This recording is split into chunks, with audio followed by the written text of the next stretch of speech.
And now, live from Jerusalem, you're listening to Israel-Inspired Radio. Here are your hosts, Rabbis Ari Abramowitz and Jeremy Gimpel.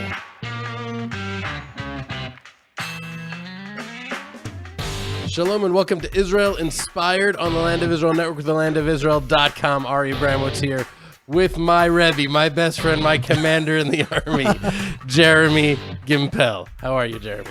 I just don't know if that introduction, we can do that anymore. We can do it, dude. Every now and then it's fine. It's okay? Every now and then it's we haven't been to reserve duty now in at least a year. I don't really feel like that's the introduction. Are you still my best friend? That's true. We can do Even that. though it's increasingly weird, we're turning 41 soon. Yeah. How many 41-year-olds? That's my best friend. So sometimes I say my dearest friend, but whatever, we're best friends. That's what it is. We're best friends. Only best friends get in fist fights past the age of 40. Well, it's good that we're broadcasting. It is good. And this was your initiative. I have been on a non-judgmental, self-compassionate furlough to adapt to being a father. How's that been going? It has been blissful to such a degree that I'm actually turning to my sort of, those people in your life that are like, they're your Rebbes, they're your friends, a little bit therapist friends, Rebbes type thing. Most of my friends are that for me. Right. So I'm turning to one that's like a little bit more therapist because, and when I think about why in my heart that I'm really turning to him, it's unbelievable that I'm turning to him because I'm too happy. Yeah, that's really what it comes down to, that I'm so overwhelmed with joy and love that I don't have the proper kalim, the proper vessels to properly deal with it. And I find it crippling and even painful. We're talking about baby Dvash. Baby Dvash. Every morning, I'm so excited to wake up. I jump out of bed to, just waiting. I'm just waiting for her to wake up so I can turn her around because first thing in the morning, she just has these smiles and giggles and it's just Gan Eden. It's the Garden of Eden. It's unadulterated joy. And the vulnerability of that is very extreme for me. And it's hard for me to deal. Whenever she cries, I want to cry. It's not like... it's not normal. It's not normal. But then again, imagine, Jeremy, that you're the age of 40 now, okay? You're 40 and you've been blind your entire life. And then all of a sudden, boom, you have perfect 20/20 vision and you see the beautiful colors, vibrant colors of the world. And it's just like, what do? You got married. You need very to process young. that. You got married very young. So you were able to work this muscle of being a father and adapt yourself to the love that comes with the love of a father to a child. For me and for Shayna, it's just so overwhelming that it can be just unsettling. Wow. Sometimes, but I bless everybody. Well, thank God that you're being unsettled with too much love. Yes, I agree, and that's why I've been trying to not judge it too much. Because every time I sit down to do something else, I'm like, I could be with her. This is the only time ever that she's going to be 3 months, 2 days, 7 hours, and 15 minutes old. And this moment, I'm either going to be doing this, whatever thing that is, sitting down to prepare a show, or being with her and tickling her and snuggling her and whatever. I think she's getting tired of me. That's the truth. I would be getting tired of me too. But anyways, so that's been great. That's been great. What about you? How are you doing? How's your fatherhood going? Life is sort of back to normal now. Like in the middle of this coronavirus, the kids are back in school. There's some sort of routine. My family does very good with routines, waking up, doing the homework. I think a lot of people do well with routines. But to me, it just feels like it's just a matter of time. Schools are closing every day because it just takes one kid that has the coronavirus. I was going to ask, I went to your house and Eden is watching something. Well, Eden's not feeling well today. There's always that. And but Lavi's dormitory, they just shut down. They shut them down. They just shut the dormitory down. That's when you down. said things are back to normal. They're definitely not back to normal. Maybe they're back to a new normal. But even the new normal isn't even normal. That's right. But it's definitely like a new normal. And it's been really good. I feel very removed from the world. Yes. Because we live in the deepest settlement in the Judean mountains. You walk outside and it's very quiet, and there's like birds that fly over our heads, and the mountains and caves of King David. And then deer frolicking. Yeah, then I turn on WhatsApp and I see what looks to be a science fiction movie in the United States of America. Yeah, the world is inflamed, which is why I started with how are things with me and Dvash. my little girl, because that is my world. When I take a step back and look at the world at large, it seems just like it's hard to keep track of the catastrophes that are happening. You know, you watch these riots and the looting, and nobody's doing social distancing there. You know, the 10 minutes ago, the media was like, if you don't wear masks, you don't care. And now, the rioters and looters, and there's nothing about masks. It's like, has that been forgotten? Have we moved on from that? This is in New York City, which is the epicenter of Corona. And they're having this insane. How does that strike you when you look at that? Well, either in 2 weeks, there's going to be a lot of sick people that are diagnosed with Corona, or maybe there was a misdiagnosis of Corona and it's not as contagious. I mean, I don't really know. No. That can't be. I'll tell you why that can't be, just from looking here in Israel. One teacher went to that gymnasia school in Jerusalem, and 180 kids were infected. So in some ways, these people are just making their own beds. Right, but I wasn't even saying vis-a-vis Corona. I'm saying you're looking at the riots, the looting, and the protesting, which are, by the way, riots and looting are one thing, and protesting seems to be another thing. I think there's a Venn diagram there where a lot of these peaceful protesters do, transition over to being rioters and looters. I don't think it's all of them. I'm sure many of them really disapprove of the chaos and the need to, avenge the murder of George Floyd. No, I think also that the rioters, I think, are being well organized and funded. I mean, there are forces in America that will do everything possible to stop Trump from being reelected, that see this as an opportunity to weaken America. There are anti-American elements within America that see this as an opportunity to really try to hurt America.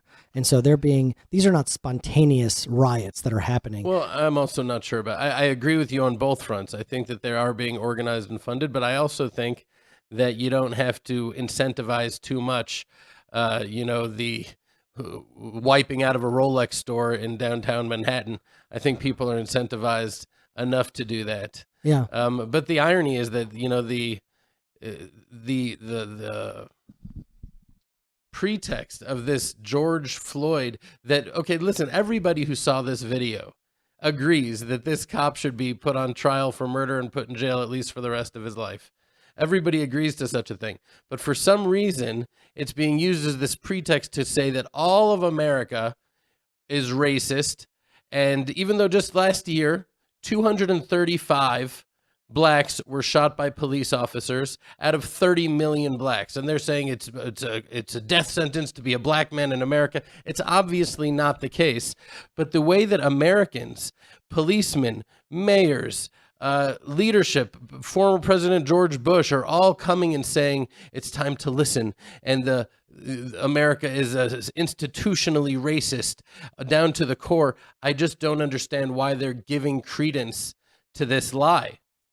I mean, I just saw a montage of videos of policemen killing white men, and each one of these white men, I mean, it was insane, the degree of brutality and psychosis. There's one that just comes to mind. There was reported that a guy in a hotel room had a gun, and the policeman says, come outside, come into the hallway. He's got his hands up in the air. He's like, get on the ground, crawl towards me, put your hands up in the air, stop, crawl towards me. If you do anything, I will shoot you. And the guy was so confused. He's like, please, I didn't do it. You see him crying. He's clearly not a threat.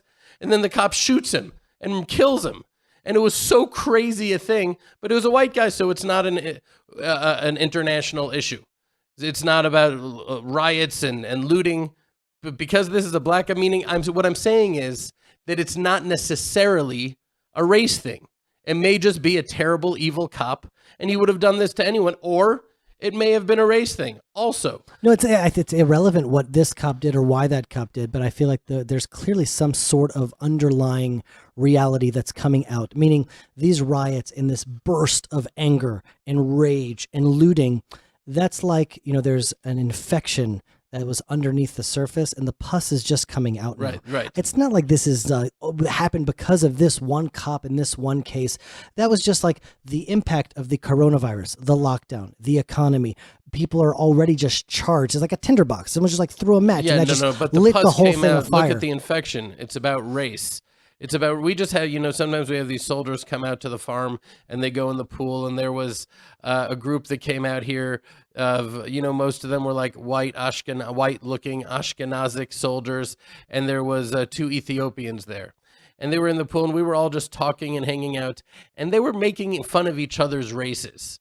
The Ethiopian guys and the white soldiers were really jeering at each other, making fun of each other, but it was so clear that they loved each other so much that it was totally just part of having fun. Right. Whereas in America, they're so sensitive, but the hatred is so overwhelming that it's of zero relevance. I just saw a video of these frat guys in some college, and the protesters were going through the street, and they're like, yeah, we're with you, yeah.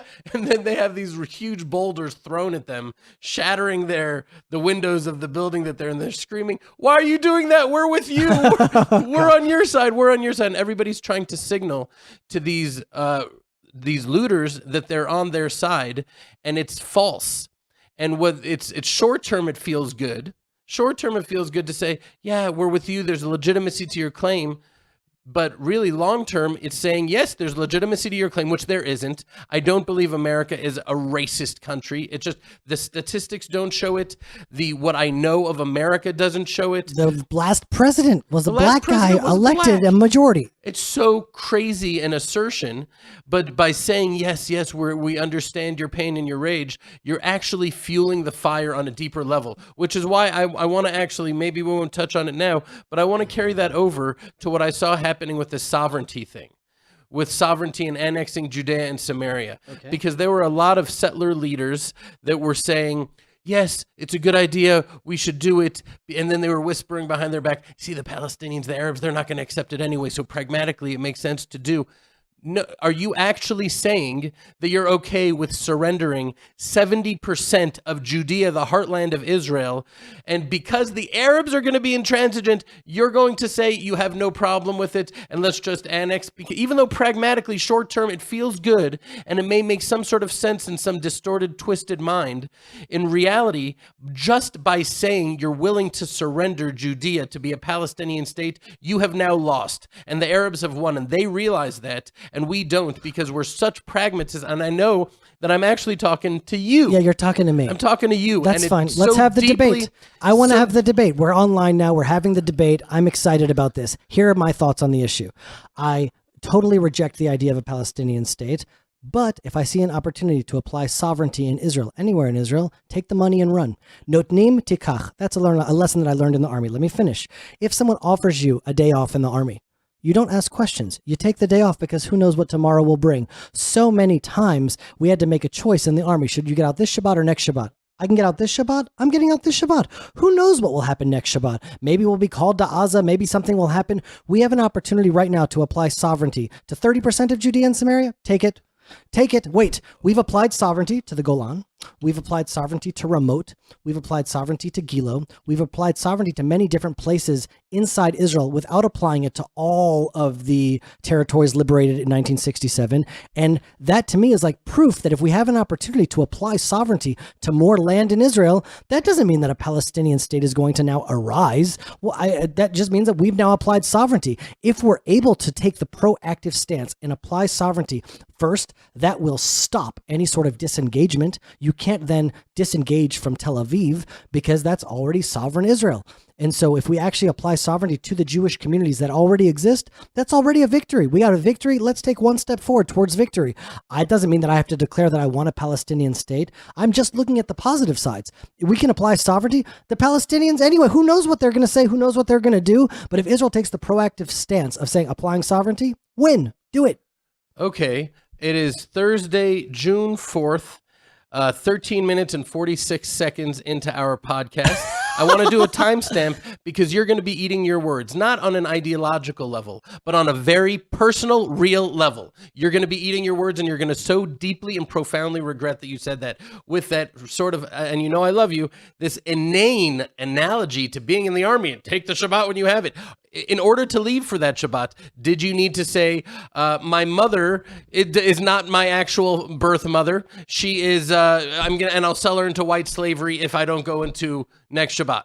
I mean, you're taking a very isolated part of a weird analogy and saying, oh, I got out of the army for Shabbat. what you're essentially saying by saying, okay, we'll take the deal, we'll annex, is that the rest of Judea and Samaria is not yours. And let me tell you, Trump is already changing the deal. He's already changing the plan. And I just want to ask a question. That part, even if the Arabs do not accept it, part of the plan right now is even if the Arabs do not accept this deal, it is still going to be a Palestinian state. Even if they don't need to do anything. They don't need to accept the deal. It's already a Palestinian state still by you saying, annex it now. Why do we need the Trump administration or America's permission to annex or really declare sovereignty of what is already ours? That I agree with. No, but you don't agree with it, because if you did, you would say, forget this Trump plan. Forget it. Why do we need... I don't understand. Why do we need to grasp this opportunity to declare sovereignty over 30%? Because let me tell you, this place where we're at, if it is included in this Enclave 8, which I'm telling you is not clear, we are going to be choked out. We're going to be choked out. We're going to have to drive through Palestinian Authority police checkpoints to get here and to get out of here. That's what you're doing by saying, oh, let's do it, let's declare it, let's accept it. And it's also not true. That's the reason, that's the bottom line reason. You're so pragmatic about it. Take it when you got it. No, not if you need to sell your soul for it. And you're selling your soul by accepting this Trump plan. First of all, I'm saying to apply sovereignty without any connection to the Trump plan. A plan needs to be signed by two sides. There needs to be an agreement. I'm saying right now we have the green light from the world to apply sovereignty. From the world? From right now, if we apply sovereignty, no one is going to bomb us. No one is going to kill us. And that never would have happened also a year ago or in 3 years ago. And let's say we applied sovereignty with no one's approval. Are they going to bomb us? No. That's exactly what I'm saying. I'm not even talking about the Trump deal. Okay. We're talking about the Trump deal right now. I'm talking now about sovereignty. We have an opportunity to apply sovereignty, apply it to 30%. That's all I'm saying. Never mind the Trump deal. I'm saying we could have had your ideology about the Golan. Until we apply sovereignty for the Golan, Judea, Samaria, the Sinai, applying sovereignty to the Golan did not include giving up the Galil. I'm not saying to give up anything. I'm just saying to apply sovereignty. To all of Judea and Samaria, or to 30% of it? To right now, to apply sovereignty to where the Jews exist. Right now. No, to 30% of it. Right now, yes. If that's what the consensus of Am Yisrael is right now, saying yes, let's do that as a first step. So I'm telling you that would be suicide. Applying sovereignty to 30% of Judea and Samaria right now would be suicide. Because the only reason we're applying 30% and not all of it is because it's part of the Trump deal. No, it's because we live in the 30%. I know about this philosophy that you have, that we are now, it's mida keneged mida, attribute for attribute, and we're only able to apply sovereignty to what we have successfully settled. Well, so that's just the reality. I mean, we can apply sovereignty to Ramallah? We can apply sovereignty to all of it, and they don't need to have voting rights. Okay, that's another idea. That's not even on the agenda right now in the Israeli public. Okay, but it's not on the agenda because people like us aren't saying it. Because nobody has you're playing in two different playgrounds right now. You're like, yeah, declare sovereignty over 30%, but the only reason you're saying 30% is because there's a Trump deal plan on the table right now, and part of that Trump plan is that the other side of that 30% is going to be a Palestinian terror state that is going to be literally meters away from your children sleeping at night, and then you're going to feel really bad that you were so pragmatic about things. That's all I'm saying. Nice. Okay. Hashem runs the world, not Donald Trump. Well, if you really thought that, then you wouldn't be wanting to embrace his plan because pragmatically it makes so much sense. I'm not talking about the plan. I'm just talking about applying sovereignty to wherever the Jewish people exist. Apply sovereignty. Let it be real. Let it be under Israeli law. That's all. I just feel like the Arabs understand something on a deeper level than Jews do. And they understand that the ikar, the principle of the matter, is much more important than the pragmatic practicalities of things. They understand that and we don't. We're such pragmatists that we have lost vision of the fact that there are foundational principles that this land belongs to us, and it doesn't matter if there would be a Palestinian ballerina state. Okay, well, so here's my response to that. In 1948, we got the partition plan, which gave us a fraction of what Israel is now, and it was mostly in the Negev desert. It was like the worst. We were like just pushed to the middle of nowhere, and that was going to be our state. And Ben Gurion is like, we got this. Take it. Take it right now. Just take it. And it was very pragmatic and it was practical. And then out of that spawned the Independence Day War. And then out of that, we got more land. And then out of that was the 6-Day War. And then we got more land. And then the Golan. And I'm saying like, just, we are winning. We're not in the same position now as we were then. We're not as totally reliant, in our own minds at least, on the rest of the world. We are a strong, independent state. And the fact that we still subjugate ourselves psychologically to needing a Trump plan. Why is there, Bichlal, a Trump plan about how to make peace in our region when it obviously has nothing to do with land to begin with? They don't understand the conflict at all. Why are they sticking their hands in their necks into our situation here? Here's what I don't understand. The Moetzet Yesha, which are the leaders of the settlement municipalities, and Peace Now, the radical left organizations, are both against this reality.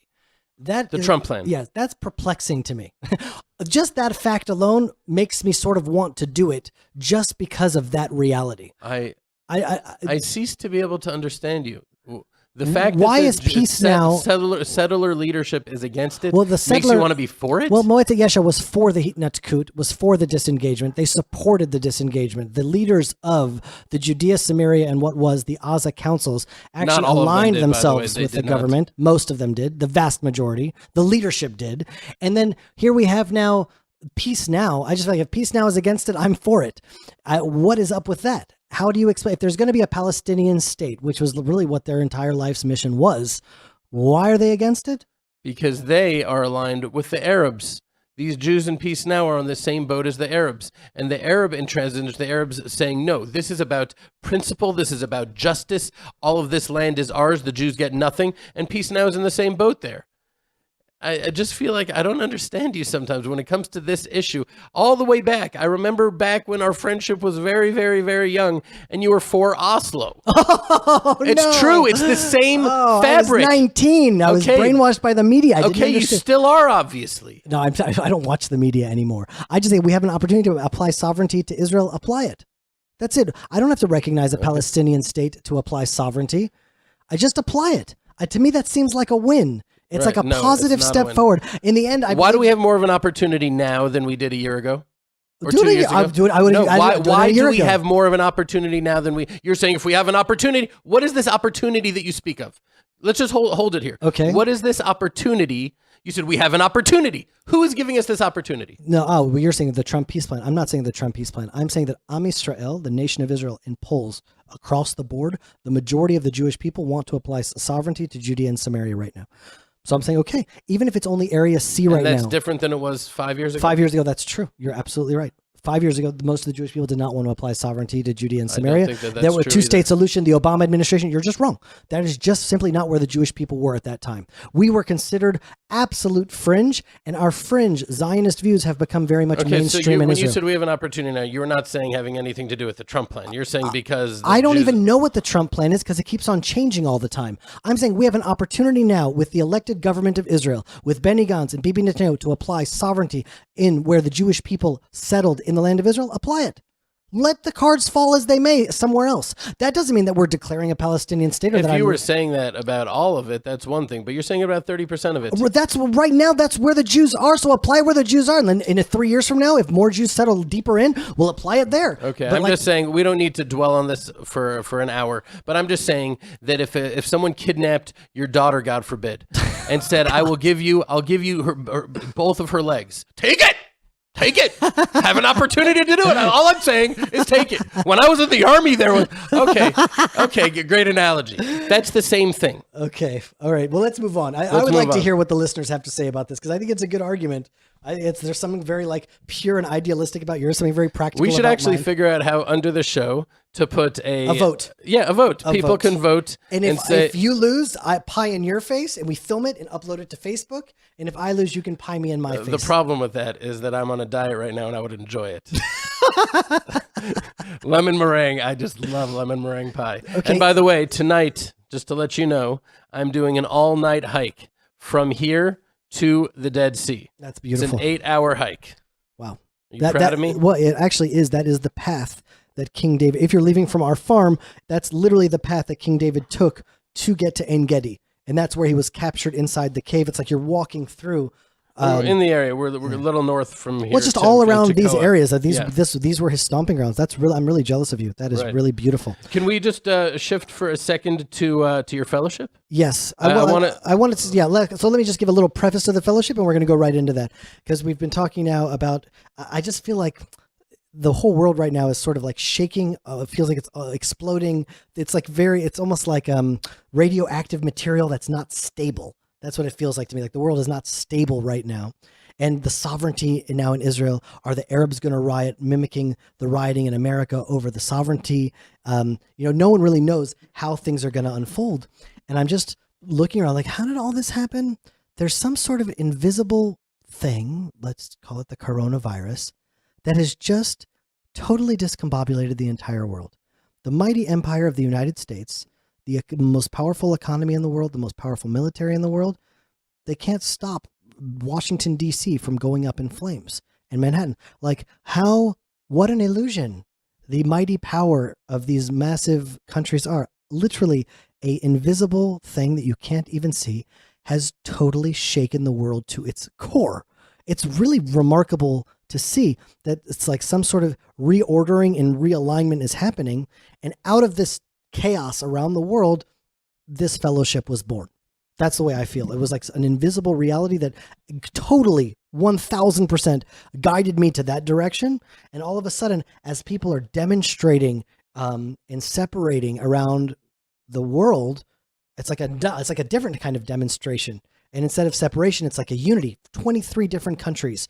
Members have joined this Land of Israel Fellowship from 23 different countries, from pretty much every religious background that I'm familiar with. I mean, there's literally like people that adhere to Buddhist ideology, Jews from all different types, rabbis, less religious Jews, less observant Jews, very observant Jews. We have a Catholic nun that joined. We have pastors, different types of Christians of all different types. I mean, and we have a Muslim. We have our first Muslim member that joined. And she says she wants to bring a few more of her friends there. So imagine that. It's like an amazing demonstration of what could be in the world. And to me, that's really the answer. That I'm watching these demonstrations, I'm listening to like the words that are in the background. I get like these little blips on WhatsApp. And the celebration, there was one where I was like, one man, like they're in Best Buy, and they're just passing out cell phones and passing out laptops. And one man is saying, "This is so beautiful. This is so beautiful. Look what's happening. It's so beautiful." And I'm like, they're destroying some man's store. They're stealing. They're rioting. Violence. What's the beauty here? What is so beautiful about what's happening?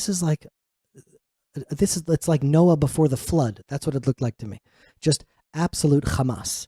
Just violent thievery, like as bad as society can get. That's like the expression of that. And what's society without God, without the Torah, without the values and the spirit of the prophets? That's what it looks like. It's like what a godless world looks like is that. And here these godly people are now kind of coming together to learn the Torah from Zion. It's really beautiful. Yeah, like what a contrast. The reason I feel like it is really the calling right now for not only for the generation, but for this moment in the generation is because when you really I was trying to also listen to the words under the rage, because why are they looting synagogues throughout America? Why is there all this Jew hatred coming up? What does that have to do with George Floyd?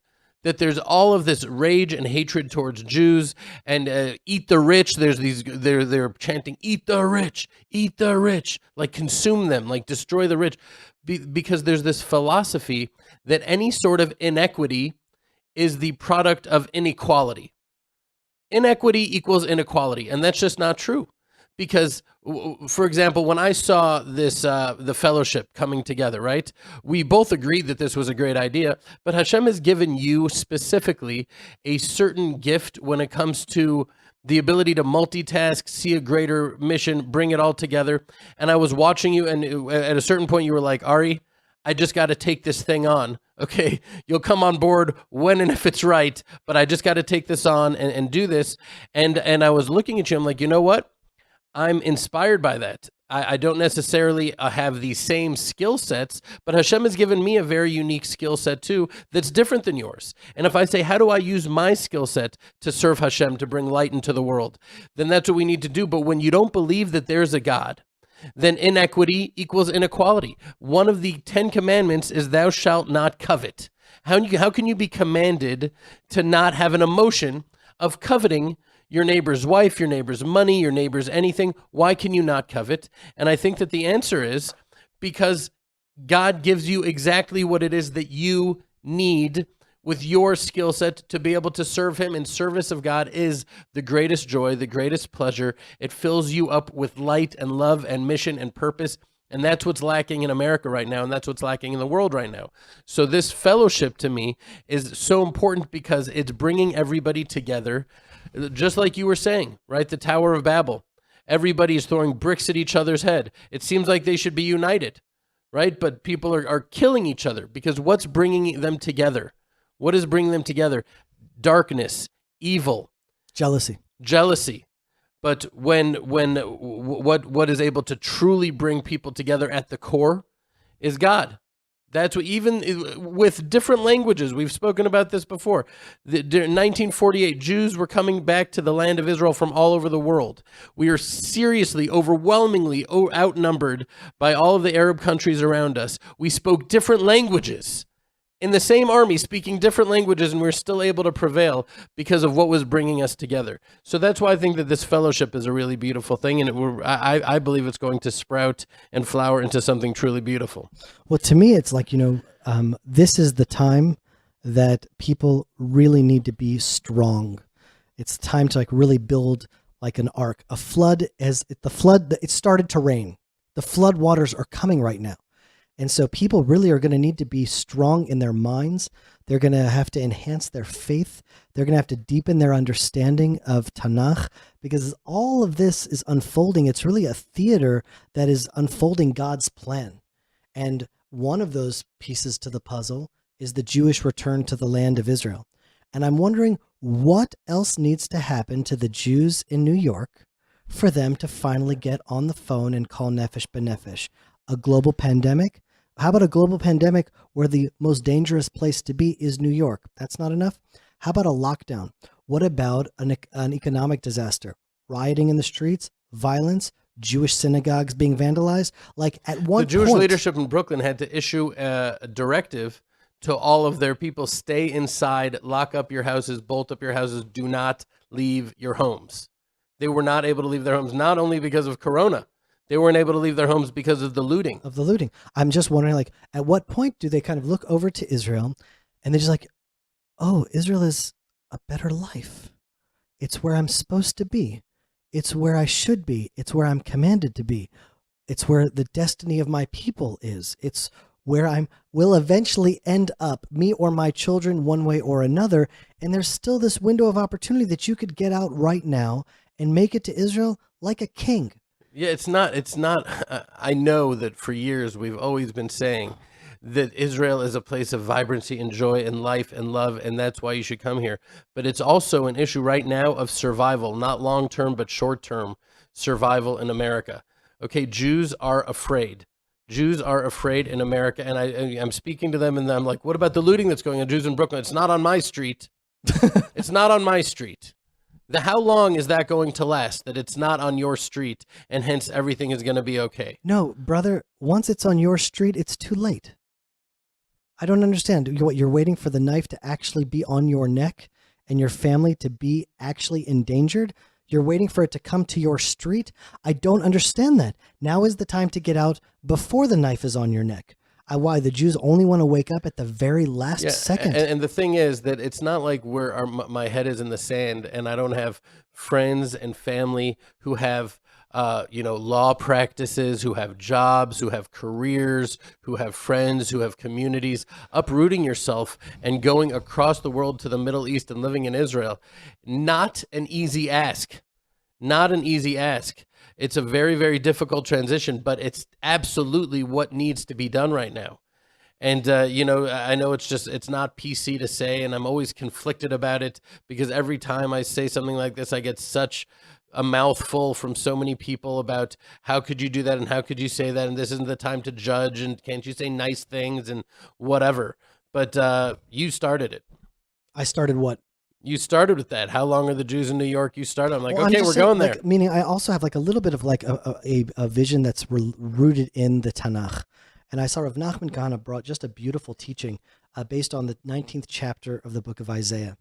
And he says that, within the Jewish understanding of how to read the Bible, so then the blueprints are frames of time that will then have mirrors in the future. It's like structures in time. So when Pharaoh declared, or when Moses declared to Pharaoh that there would be the death of a firstborn, a civil war broke out in Egypt. And the people of Egypt actually fought with each other. Those that wanted to keep the slaves were the more wealthy ones. And the poorer Egyptians didn't want their children to be killed because they just saw 9 plagues. And a civil war broke out within Egypt before that plague. Isaiah then says in chapter 19 that Egypt will once again war with each other, brother against brother, and out of that the Jewish people will emerge. And so Egypt is not necessarily just a geographic location. It's an idea. Egypt is an idea. Egypt was the center of the world. Egypt was the economic superpower of the world. Egypt is where the majority of the Jewish people were. So it's not hard to imagine that that frame can then be located right to New York. That frame can be located to Los Angeles. Those are where the superpowers of the world are. That's where Wall Street is. That's where most of the Jews are. And a civil war is breaking out right now inside America, where brother America is going against other brother America. And just so you know, you look at these pierced-faced, pink-haired Antifa people, which are probably the most frightening people that I see in the world today. They're much more frightening than KKK people. They're they're like only less than 5% of Germans before the war belonged to the Nazi Party. Meaning it took a very small group of real radical Nazis to actually eventually take over the mainstream realities of Germany. I don't see even one Democratic politician that has come out against Antifa, that has condemned them, that has come out publicly against them, not a one. That's a really scary reality right now. There is a civil war that's breaking out, and out of that chaos, good will come. Out of the chaos of the coronavirus, a fellowship of believers around the world is now gathering together to learn Torah, to pray, get the Torah from Zion. There's actually now small groups that are meeting on Sunday, broadcasting the fellowship on a big screen, and then meeting afterwards and continuing to learn and continuing to fellowship there. I mean, imagine what a messianic vision that is, that people are coming together and learning the Torah from Israel as the whole world is disintegrating. Out of that chaos, something beautiful has happened. Out of this chaos, the Jews will make Aliyah. Get that. You're going to come home to Israel. It's either going to be like when you can come home high on the horse, planned, or you're going to have to freaking escape. It's not like you can. This is the time. What are you waiting for? I just don't understand what's going on here. What else needs to happen until like the signs are like, maybe I really should just like follow the Torah's command and move to the land of Israel. How much long until it's on your street? What? The protest, the looting, the rioting isn't just something that's happening in America where these protesters are using a pretext. This is being looked at by the entire world. I don't know if you saw the Iranian government, the Turkish government, the Chinese government are coming together and they're having summits and they are declaring and celebrating the deconstruction of America. And look at the way Americans are revolting against their government because of how poorly and terribly they're treated. The irony that these governments that are so overwhelmingly repressive that they murder their own people and charge the family for the bullet for a Facebook post. And they're saying that America is so evil because of one bad cop that is now being projected and amplified to represent all of America, which is the best and free. I mean, as far as like freedom. America is such a overwhelmingly free country filled with liberty, and it is being brought down and shredded to bits. And these repressive governments around the world are celebrating. Okay, there's tectonic shifts happening in the world right now. And the only safe place for the Jews is Israel. Israel somehow, once again, it's like the stores are opening, kids are going back to school. Somehow God's hand is on Israel. And so believers around the world, they are probably going to be fine because they belong where they are. But the Jewish people, if you're not in where you're supposed to be on a soul level, eventually the soul kind of catches up with reality. You can only sort of manipulate reality so long until reality snaps back of where you're actually supposed to be.